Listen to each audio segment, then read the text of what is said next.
Hello and welcome to the Addicts Anonymous podcast. I'm your host, Jim Richels. Today's episode 257, and today we're going to be interviewing Mike. How you doing, Mike? I'm good, thanks.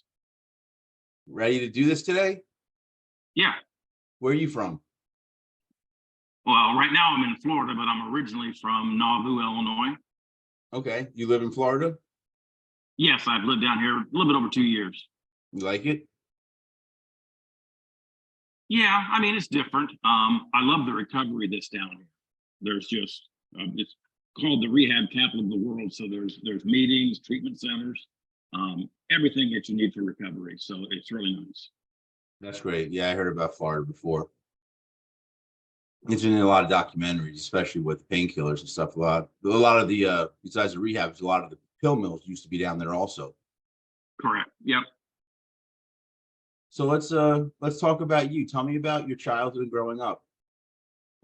Okay. I mean, I was born in Nauvoo, Illinois. It was a town of about 1,100 people. I had two older brothers. One was a year older than me. The other one is 6 years older than me. And I had a younger sister who was 6 years younger than me. So we were kind of spread out. Born and raised Catholic, Irish Catholic. So that explains a lot of things right there, I think, to alcoholics anyway. Good parents, took care of us real well.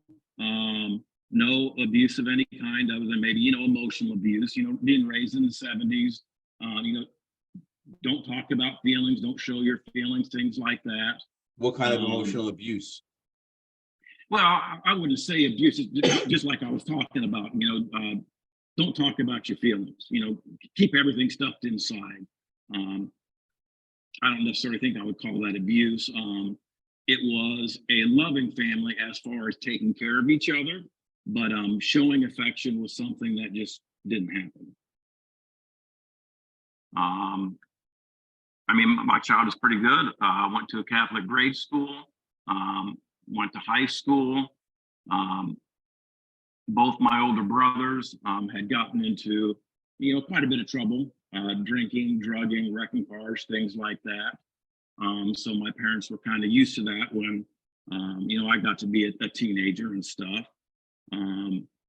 Fortunately, my sister was younger than me, that she kind of, grew up, seeing us get in trouble, seeing us eventually getting into treatment centers, and, trying to get in recovery, that she's always been very, very careful, about, doing any type of, drinking or drugs. So I would say that she is probably the only normal one of the bunch. Certainly as an adult, that's the case. Aunts and uncles on both sides, alcoholics, addicts. So it wasn't uncommon, Thanksgiving get-togethers. Everybody was drinking, having a good time partying.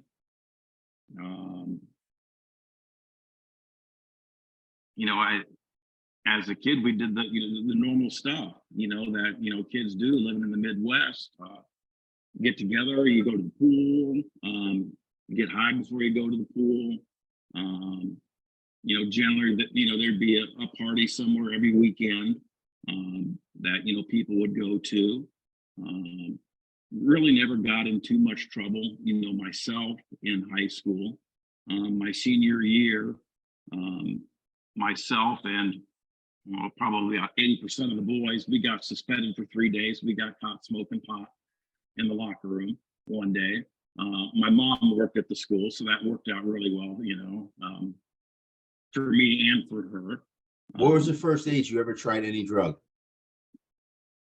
I think I was probably 14. I was with my oldest brother and one of his friends and two of my friends, and we were going to see the movie Stripes. That dates me a little bit. Yeah, Bill Murray. Yep.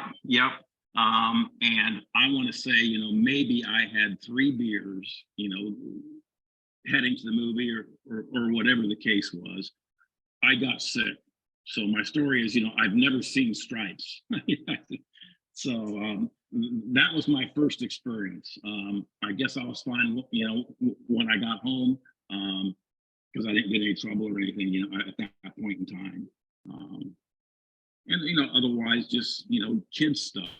Um, Growing up in a small town, back in the 80s, there was one town cop, that I call, he would be a Barney Fife cop, but again, that dates me a little bit. Um, he'd pull you over, he'd catch you drinking somewhere, and either they would take the alcohol, or he would say, "You guys are too drunk. So either you need to go home or you need to leave town." Well, most of the time we would leave town because we wanted to keep partying. So there really wasn't any consequences. Um, as a kid growing up, other than the suspension and just, minor things. So no, my childhood was pretty normal, I guess, as some people might say. It wasn't until I was in my 20s and I was coaching at the time, and I saw a dad and one of my players, stand together, leaning on the fence, and they were just sitting there talking and laughing like they were friends. And to me, that just seemed so foreign because I just never had that. So that was probably the first time that I noticed that maybe the way that I grew up wasn't the way that everybody did. Because as a kid growing up, you think how you're raised and how you grow up is normal, and you figure that's the way everybody grows up.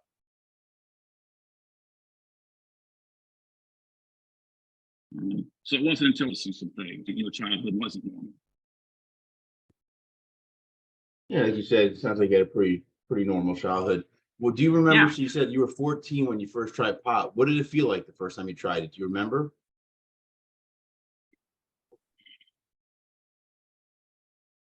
Honestly, not.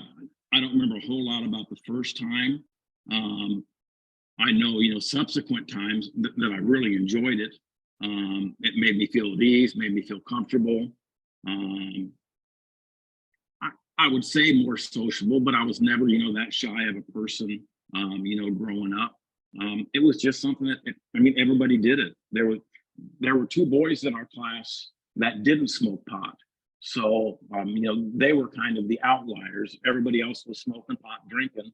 So it was a normal thing to do. And all the classes above us, have been doing the same thing. So it just seemed like the natural progression, and it was fun. We enjoyed it. It's good.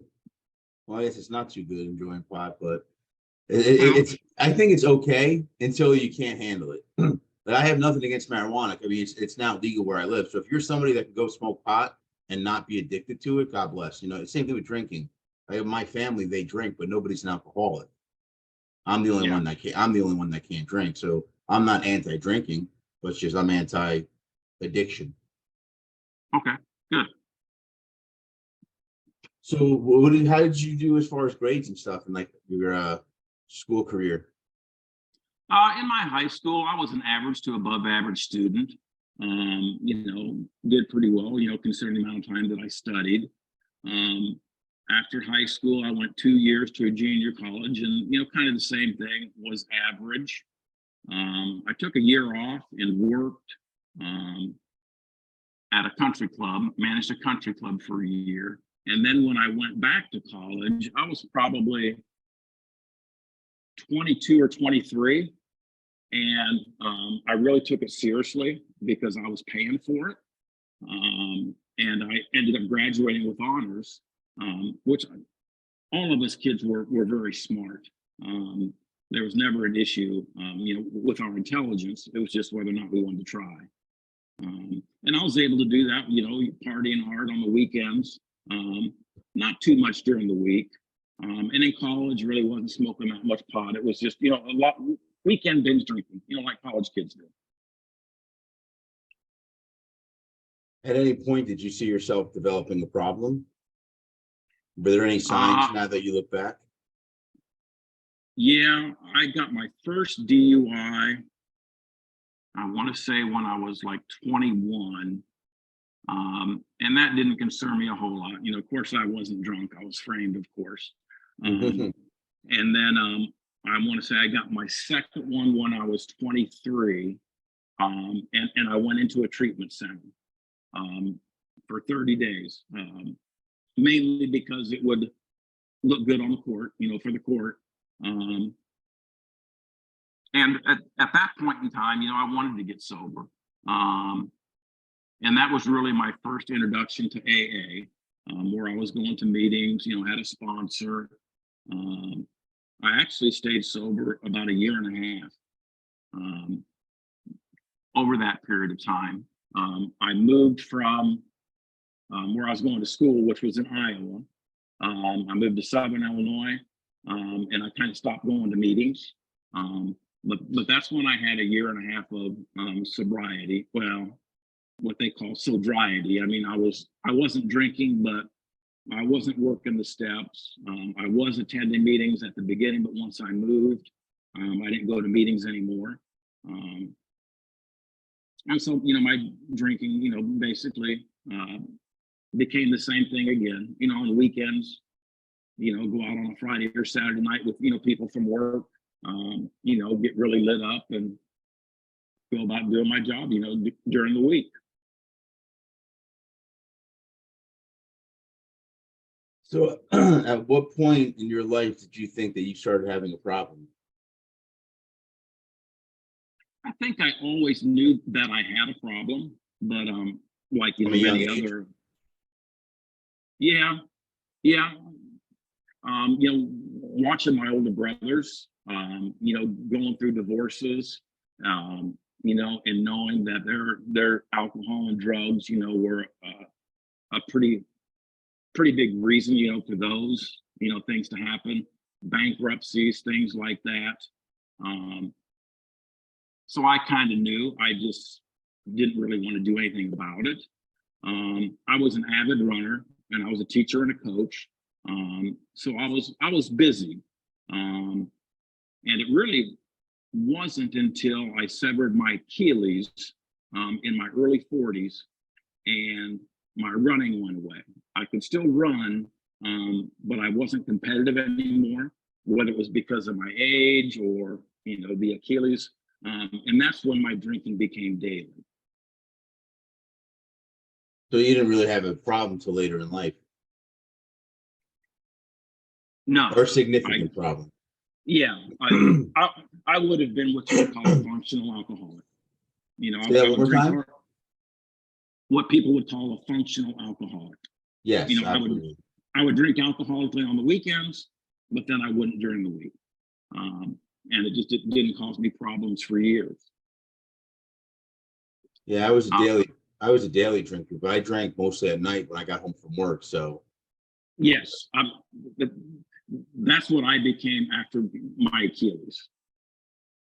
If we'd have a cross country meet, basketball game, whatever, when I would get home, from the meet, or if we didn't have one, when I'd get home from practice, I would start drinking, and I would drink pretty much until I'd go to sleep or pass out. I was fortunate. I mean, I never ever drank before, going to work or, during the day. I never got to that point, or just, I guess maybe refused to do it. So, I thank God for that, that I never did that. I would run into trouble, probably, in the last 7 to 8 years, over Thanksgiving break, when we'd have, 5 or 6 days off, and I wasn't coaching. Then I could drink. My drinking was unfettered, so I could start drinking at 10 o'clock in the morning if I wanted to, make it through the holiday, and then, always trying to go back to school on the Monday following. Became more and more difficult, especially after Christmas breaks, where sometimes we would have, 2 weeks off. And if I wasn't coaching, going back to work became very difficult. What do you teach? I taught high school math. Okay. Oh, I hate math. I hated math. Most people do. Most people do.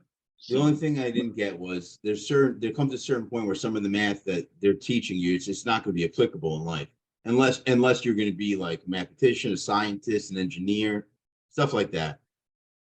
yeah, and even that, most of that's done on computers, today. And that was the hardest thing, to try to, tell students, how am I going to use algebra, in real life? Honestly, you're probably not. Yeah. So yeah, that was probably the most difficult thing. It was you try to, get students to realize that they had to apply it if they wanted to go to college. And then you've got the certain, percentage of kids that have no desire to go to college, and then you have no way to get them motivated. Yeah, I was in between. I joined the Air Force out of high school. I wasn't sure what to do, but I didn't have good enough grades to get into a good college or any college for that matter, probably. So I just joined the Air Force. Yeah. There was one point when I was 19 where I thought I was going to go in. And I went, and did the physical and everything. And then the last minute, I decided not to because I probably just wanted to party instead. So in between when you first started using drugs up until 40, because you said 40 is when the problem kind of really started for you. How was your use in between? You said it was just on the weekends in between there for all that For the time? most, yeah, for the most part, or during the summer. As a teacher, I'd have the summers off. Especially, I moved back to Iowa from Southern Illinois, I want to say in 2000. And up until that point, I was coaching baseball, which was a spring sport in Illinois. Well, in Iowa, it's a summer sport. And I didn't enjoy coaching it during the summer. One, because it ate up my summer, most of it. And you couldn't get kids to come to practice and stuff because, they had, some of them had jobs. Yeah. So probably, in the mid 2005, 2006, something like that, I stopped coaching baseball. So my summers were free. So then, I would start drinking more, during the summer, just like I would during the holiday breaks. Yeah. But as far as it noticeably affecting my job or anything at that point in time, no. Yeah, I was kind of the same way also. Like I didn't drink at work. So I'm a car salesman, so you can't drink at work because you're driving cars all day. And also Yeah. you're talking to customers. So the second you say hello to someone, they're gonna smell alcohol on your breath. You know what I mean? It's not some people have jobs like if you work in a warehouse, you could avoid people and just be on your own, do your thing, not have to talk to anybody and be drunk basically. But Yeah. where I was, you couldn't do that. Towards the end, I do remember having some glasses of wine before I went to work. It got bad at the end. So I did drink before work. Just that was like the past or the last, I should say, like few months of my drinking career. Yeah, no, I mean, I never got to that point. I would say it was probably about 6 years ago is when I went into treatment again during the school year. I believe it was either following Thanksgiving break or Christmas break. I believe it was Christmas break. And the school was very supportive. They said, go, take as much time as you need. My boss was one of my good friends. I taught and coached his kids. And the superintendent was very supportive. And again, I would come out, after 30 days thinking I was okay. Sometimes I would stay sober for, 90 days, maybe 4 months. There was another time during the summer when I went back into treatment for 30 days that I drank on the way home, thinking that I was fine. It wasn't until a couple of years later, where it would have been in 2020, because it was right at the beginning of COVID, that I went into treatment. So I believe it was after Christmas. Isn't it real quick? Isn't it amazing? Because you mentioned that you drank on the way home from rehab. Isn't it fucking insane how crazy the alcoholic or the addicted brain is? How crazy we are. How crazy. Yep. I did the same type of stuff. Not that, but I did just as stupid shit where you look back and you're like, really? Because I always say it like this. If somebody told me the story of the shit I did, but they were talking about someone else, and they just did the same shit, I'd be like, that guy's an asshole. He's stupid. And I do the same. You know what I mean? But it's me. I'm talking about myself. I was dumb. So much dumb shit happens when you're high or you're drinking or whatever the case might be.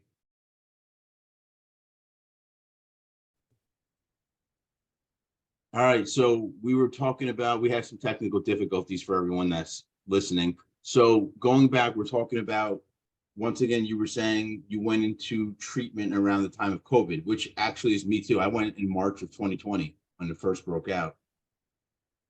Okay, yeah. For me, it would have been in January, and I was actually able to stay for about 45 days because while I was in there, they had canceled school, so I was able to stay. Um, and when I came out, I was really worried, about staying sober because there was no AA meetings in person. And we had seen just a couple of, Zoom meetings while we were there in treatment, and they were terrible. So I thought that I was doomed. Well, anyway, I found this program online called the Token Shop. And at 7 o'clock in the morning, I joined a meeting from the East Coast every day. That was pretty good. And then at night, I joined one from the West Coast, California, that was good. And I did those, the same meetings every day, and it worked for about 4.5 months. So, it really surprised me, doing that online. Once you got to know people and see the same people, it wasn't that much different than, going to an in-person meeting. No, because like you said, you all get to see and hear each other, so it's the same difference. Yeah. Yeah, I mean, thank God that we had this technology during the lockdown, because without it, think about how I remember I was in rehab when it first broke out, and my manager, the guy who ran the detox unit, he said there's going to be a lot of dead addicts if people are closing their doors. And it's true. I mean, all those people that relied on the AA meetings, they lived day to day, minute to minute, all that stuff was gone. I've never seen any statistics, but I guarantee if they did a report, definitely addiction related deaths went up during COVID. I can almost guarantee that. Oh, I'm sure. And the one stores that never closed were the liquor stores. I know. That is the great. I said that to someone. I go, "Do you want to hear how messed up our country is? That only businesses that were essential to the survival of our country are allowed to be open, and an essential business is a liquor store." Because you know why? I guarantee somebody said if you cut people off from liquor, there's going to be a lot of withdrawals, and they're going to die. Because that's the only two things you die from. Withdrawal is benzodiazepine and booze. Yeah. So yeah. No, I agree. Off. Yeah, I heard the same thing. I mean, it was a circus at the treatment center. When I first got there, the first week was okay, but then a nurse or somebody brought COVID into the facility, and that's when they started shutting things down, and no more weekend visitors. And you would have thought, the people in there, that had family and kids just lost their minds. If they couldn't see their families, they were leaving, yada, yada, yada. Anyway, while I was there, I got exposed to COVID. So I got quarantined. And back then, that's, just at the beginning of it. I just went back home because I wasn't going to sit in the room by myself. How did COVID affect you? It's bad? No, I was just exposed. I didn't actually have it, but okay. Back at the beginning, if you got exposed to somebody that tested positive, they were quarantining you. They were separating you, so in case you had it, you wouldn't give it to anybody else. Yeah. Yeah, I remember the beginning of all that. It was pretty intense. So yeah, and then no, you go first. You go first. I was going to say, so after that 4.5 month period, I had a lifestyle change, which was late in my age. and I kind of struggled with it. And I actually went back to the same treatment center, for 10 days, just because I had some soul searching to do. And it was fine. And I came out and I came out publicly. And then that fall, at the beginning of school, I was called into a meeting about my health, which was odd. And anyway, I was pretty much forced to resign. And so I did. And so that would have been in the fall of. Do you think it was because of your drinking? It could have been. We had a different superintendent than the one that I first went to treatment with. He had left, and we had gotten a female superintendent, and she was supportive, when COVID started and when I went into treatment.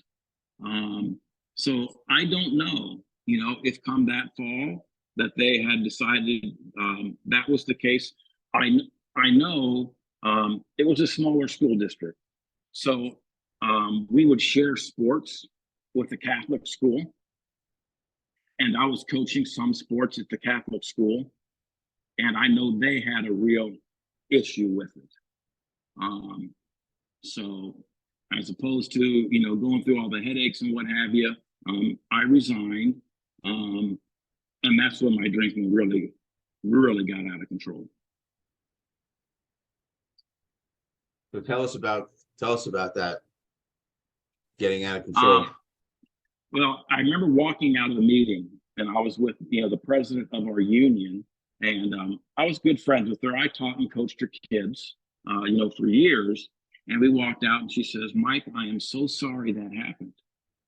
And I looked at her and I said, "No, that's fine. That's exactly what I wanted." Because I felt I could drink as much as I wanted to. And I've heard that same type of reaction, from a speaker at a meeting once. And I was like, I know exactly how they felt. So yeah, my drinking really got out of control, morning, day, night. That went on for, I would say maybe 3 weeks. And then I had a friend out in Denver that didn't drink or do any drugs or anything, which drugs for me, since, I was a teenager, wasn't a part of my story. It was just alcohol. So I went out there for 10 days and, contained my drinking because I didn't drink around him.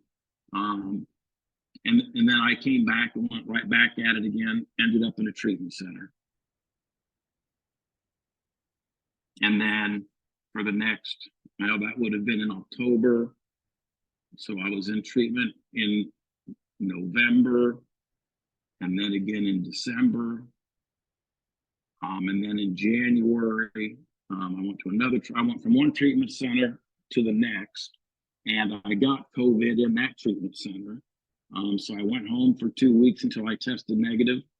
And that's when I came down to Florida, thinking that I would come down for another 30-day stint and I would be cured. And I'm still down here. So how long have you been sober nowadays? Now I've just got just a little bit over a year. So that's awesome. Yeah. It's the first time that I have had a year solid, it's in almost 29 years, 29 years. So, but I stint back in the early 2000s, or no, it would have been the 90s, where I had the year and a half. So yeah, I was pretty excited. So what are your plans for the future? How do you plan on keeping sober? Well, right now I'm just going to keep doing what I've been doing for the past year. My work schedule allows me to go to as many meetings as I want to. I go to the 9 a.m. men's meeting every day, and we get together about 8 o'clock. The meeting before the meeting. That's something that's been very important for me. My sponsors there, several other guys that are there. And I was actually sharing this morning at the meeting that the longer, that I'm staying sober, the more meetings I'm going to, because I like them more. Which in the past for me was never the case. You go and you hear the same stuff over and over again, and you kind of get bored with it. I've been going into treatment centers and sharing, my story and my experiences that I had with treatment centers. And I'll share this. We talked about the second step quite a bit, which was talks about finding a higher power to restore you to sanity. Well, my insanity wasn't doing the same thing over and over again, expecting a different outcome. Every time that I started drinking, I knew exactly what was going to happen. I knew that I would end up in a treatment center, a detox, or an ER. And I tell people that basically treatment centers had become my higher power. I knew my insanity could stop and my drinking would stop when I would go back to a treatment center. I had never ever thought about, asking God. Of course, I was raised Catholic, but my conception's a lot different now than what it was then. I woke up on Wednesday morning after I'd been drinking, not very long, just for maybe 3 or 4 days. And I decided I am not going to go to a treatment center. I sat on my couch and I asked my higher power to relieve my alcoholism, or my obsession, I should say. And since then, I haven't had the obsession. That doesn't mean that I don't think about drinking when I go into a gas station and see beer, but I don't think about it throughout the day. So for me, that was the first time that I really, really started using my higher power and prayer on a daily basis. I never thought that I would wake up in the morning and hit my knees. Never thought I would do that. I've done that this time for the past year. Same thing at night, doing my 10th step, reviewing my day. What did I do wrong? What did people do wrong to me? What part did I play in that? And it makes such a huge difference when you start each day with a clean slate. I was never able to do that for 30, 35 years. Whether I never thought that it would work or that I thought that it would help, I just knew what I had been trying, really for the past 10 years wasn't working. I was getting the same result. So I tried doing it the way it was suggested, and so far it's been going good. I live in Florida. Watching the sunrise, on the ocean is fantastic.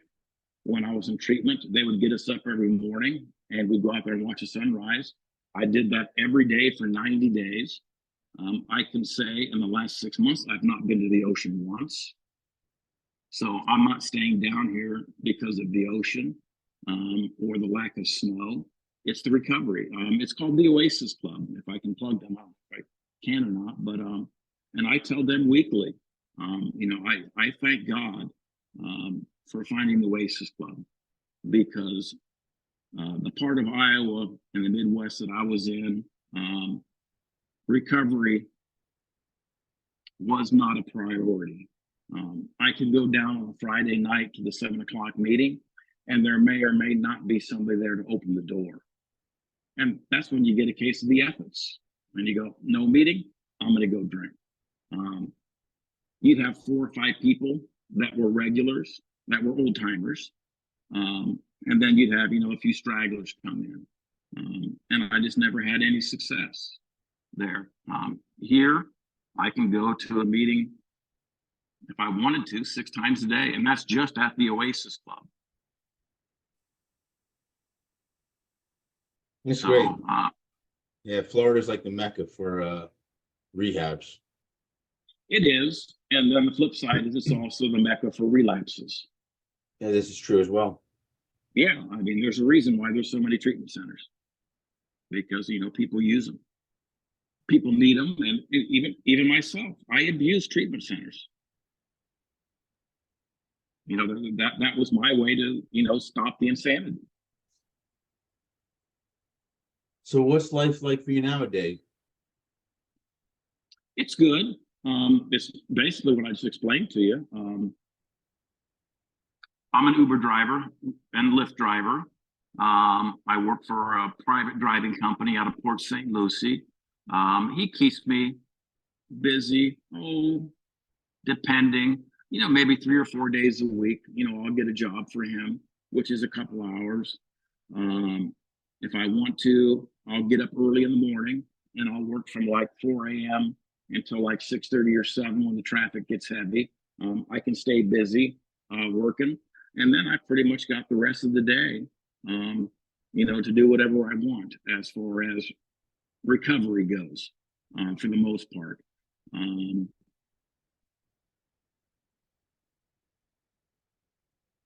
After I work, you know, I go to the meeting for a couple hours, clean the car, come home, eat, and then I sleep in the afternoon. I wake up, I go to the 3:30 meeting, which I just recently joined. I've been going there almost for a year, so I've gotten to know the people there pretty good. And then I started going to an evening meeting, either the 7 or the 8:30. I just really, I enjoy going to the meetings. One, it keeps me busy, and I hear things. I like to hear things that I can take with me when I go to treatment centers and talk with people. To me, that's what's so important. People don't need to hear, you know, how I drank or did drugs for 40 years. I think they want to hear, what did I finally do differently that worked? You know, what about treatment centers helped me, or held me back? And there's things that you'll hear in AA meetings, that don't come from the big book, you know, people's opinions. And there's a lot of people there from treatment centers. And we'll talk about some of those things. And if I wasn't there at the meeting, I wouldn't have any knowledge of it. So it's really, I mean, especially the last 6 months, recovery has been probably 70% of my life. And then 20% has been working as much as I need to. And then 10% I do whatever. It sounds like you got a good balance going on. Yeah, I probably should start doing, you know, more things socially. But and I tell people this, I mean, being down here and not knowing anybody when I came down and staying here, I had no inclination that I was going to stay down here. I actually sold my house, boat, everything back in Iowa from down here. All my friends that I have are from AA. So, you know, we have that in common. So I'm not dealing with people that I used to deal with, the bar crowd, drinking buddies, things like that. So it's made life so much easier when you're dealing with people that kind of have the same principles and are living by the same principles that you're trying to. It just makes a huge difference. Well, it's great that you have a good support system. Yeah.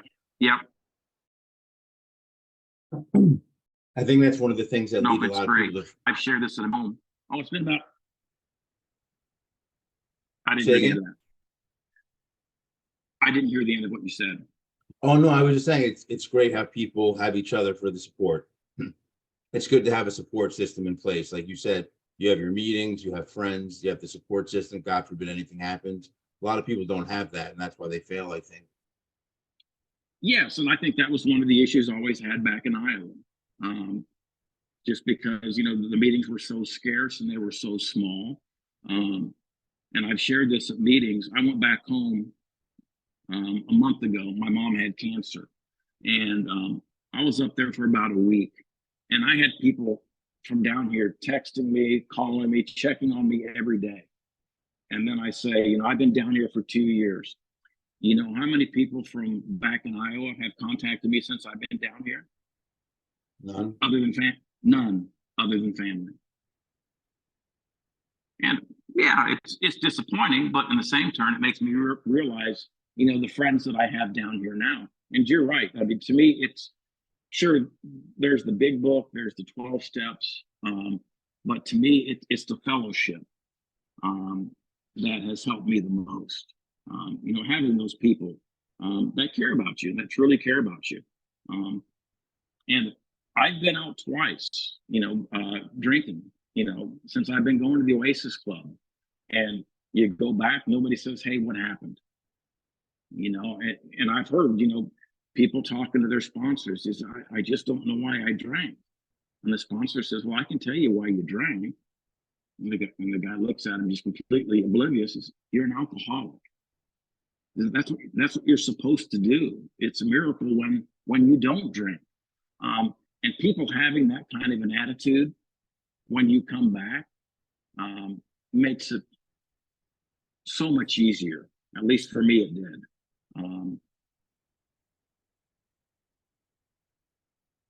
Well, it's great that you're doing so good right now. It really is. Come a long way. It's a long time to be addicted to stuff, and it's, to change your life and turn it around. We all know, we're the ones that have been through it. We know that it's not easy at all. Yeah. A lot of people say it's easier to stay sober than it is to get sober. I think it's the opposite. Again, I always had a treatment center to get me sober. That was never difficult. It was the staying sober for me that's always been, more difficult. And this time around, it's just not. I can't think of one time in the last year where I seriously thought about drinking. And for me, that's not normal. It's not normal. So again, towards the end here, I want to ask you one last question. Do you have advice for people watching and listening?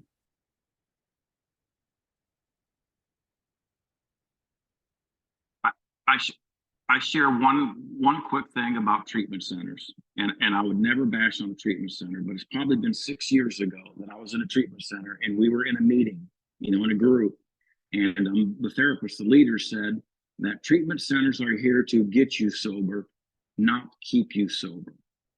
And that really pissed me off. I remember I wrote that down that day. I was like, why am I spending all this money and you're here to get me sober, not keep me sober? I've realized now what they mean by that. At least for me, as an alcoholic, it's AA, it's the fellowship, it's the things that I do after I leave the treatment center that are going to keep me sober, not the stuff that I learned in it. Absolutely. So did you have anything else you wanted to talk about before we go? No, it's just amazing as the longer that I stay sober, the better my mind gets, and the more that I can look back on previous situations that I thought, were okay, that I look at now and I go, that wasn't okay. Even since I've been sober, it's just, my perspective, the way that I look at situations is just changing and changing for the better. So that's probably what I enjoy the most about being sober and staying sober. It's a process. People say that, we stop maturing when we start using. I believe that's true. So I'm 56 years old and I'm stuck in about a 15-year-old's body. Not body, mind. I wish I had the 15-year-old body. Still, yeah, right. But, and that's difficult. But when you know that and you realize it, then you can start to grow. At least in my case, that's what I've noticed. Well, thank you for all that. I want to say thank you for coming on the podcast today. Did you enjoy it? Yeah, nope, it was good, other than me hanging up on you. That's all right. We got everything handled. So yeah, if you've got nothing else to add, sit tight for me for just a moment. Let me do our little sales pitch for the group here. For everyone watching and listening, if you like what you saw and heard, go below and give us a like. Also subscribe to so you see when we upload new videos. I also suggest checking out our website, which is www.addicts-anonymous.com. There's plenty of free resources as well as free literature. I also say check us out on social media. We're on all social media: Twitter, Facebook, Reddit, TikTok, Instagram, you name it, we're on it. And Addicts Anonymous, the book, is finally out. It's available on Amazon and Kindle. It's called Addicts Anonymous, Our Stories.